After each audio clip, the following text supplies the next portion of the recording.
That's not discrimination, that's discernment. When the psychiatrist is examining the grown man and he's saying, what happened? He said, I had serious injuries in my childhood. And he says, like for instance, he said, my dad wouldn't let me drive the car. He said, how old were you? He said, I was 5. All right, that's not discrimination, that's discernment. Y'all there? So he says, it all originates from God. While the woman did not come from the man actually came from the woman. Are y'all there? And unless you can come from a woman, it's like, let's look at the scriptures and say, how does the scriptures define this? Go to Matthew 19. I'm almost done with the introduction. Matthew 19.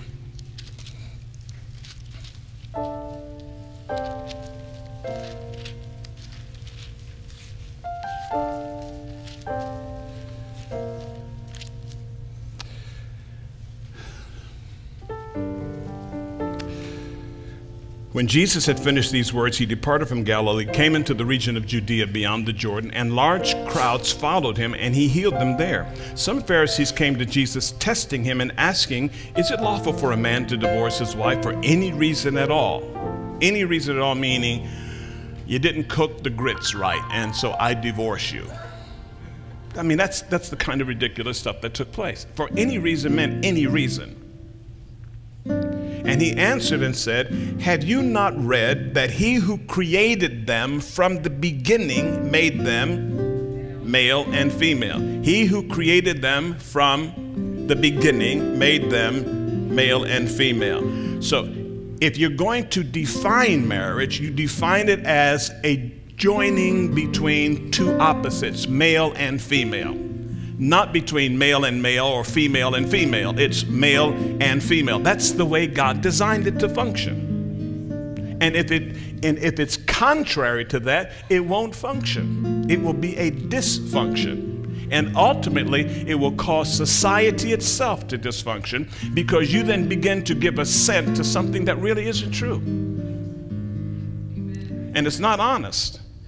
And it's not worthy. It's nothing to give thought to, as Paul says in Philippians. Look at Mark chapter 10. You just need all of these scriptures because you need to think about them and sort them and pray through them. Mark 10. Verse 2. Some Pharisees came up to Jesus, testing him, and began to question him whether it was lawful for a man to divorce a wife. And he answered and said to them, what did Moses command you? And they said, Moses permitted a man to write a certificate of divorce and send her away. But Jesus said to them, because of your hardness of heart, he wrote you this commandment. In other words, because you were unwilling to forgive, that's why he gave you the commandment, so that people wouldn't have to live in a disastrous situation. He says, but from the beginning of creation, God made them how? Male and female. For this reason, a man shall leave his father and mother, verse 8, and the two shall become one flesh, so they are no longer two, but one flesh. And when he talks about one flesh, it is essentially a basic statement about the sexual union between male and female. Anything other than that, the Bible calls confusion and abomination. Marriage cannot be, can I have my, it went out, it left, it's over there, and it's over there. All right, great. Thank you, Kristen. So marriage cannot be defined by your culture, and it cannot be defined by your preference. Abortion cannot be defined by your culture. Abortion cannot be defined by your preference. Judges cannot be defined by your culture or by your preference. Marriage cannot be defined by your culture or by your preference. Where is the definition of marriage going to come? Under kingdom. Kingdom establishes our credibility, and it establishes how we relate to all of it. Whatever's going on out there, we relate to it. You say, well, how about taxes? Jesus paid taxes. Jesus paid taxes. And here's what he said.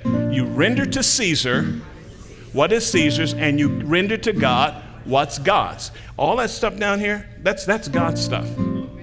And so you say to Caesar, I'm sorry, but God said, righteous judges, judges who judge fairly and impartial. And they don't even make a distinction between the poor and the wealthy.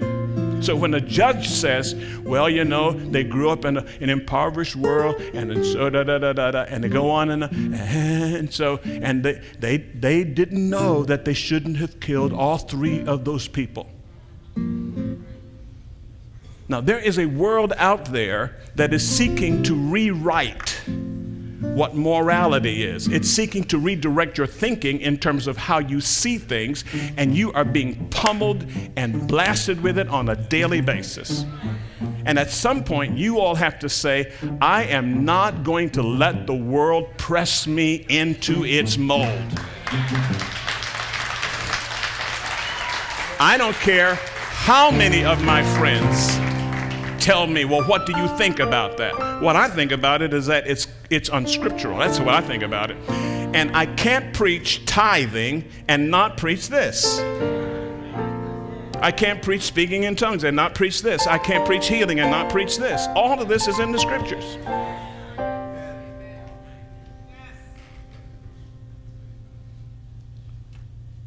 I wish you could get this. Because if you get it, then you'll make decisions that are a whole lot different than the way people are making decisions today. We have sons who are working with us in ministry. They weren't always working with us in ministry. They were doing their own thing.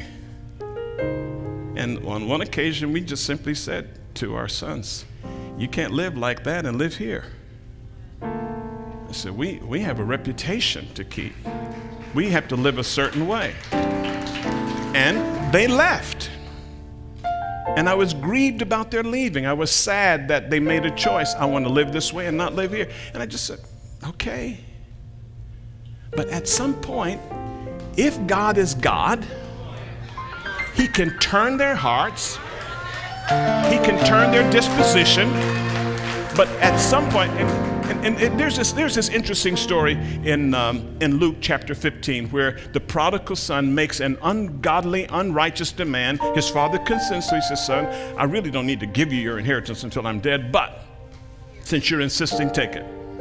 And he goes off into a far country, and he is devastated. All kinds of crazy things are happening to him. He's in a pig pen, and stuff is happening to him like you can't believe.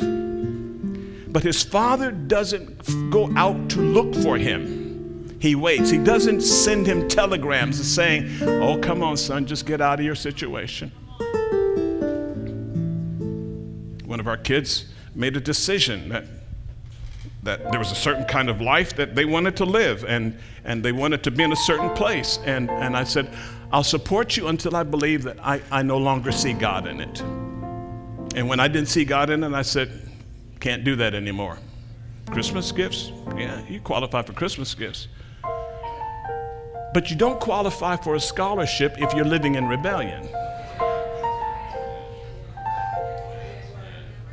And it's hard to make a decision like that. It's hard to say no. If you got a grandson that's an alcoholic and can't see his way out of it, you don't just continue to send him money because you don't know what he's going to do with it. If you pass a guy on the street and he says, you got any spare change? I said, no, you got any?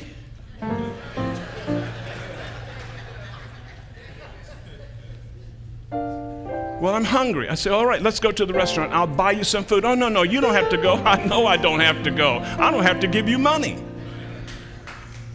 But if you're hungry, I'll buy you some food. Well, they won't let me in there. I said, but I'll go in and get the food and bring it out to you. Oh, you don't have to do that. I know what you want to do with the money. I wasn't born yesterday.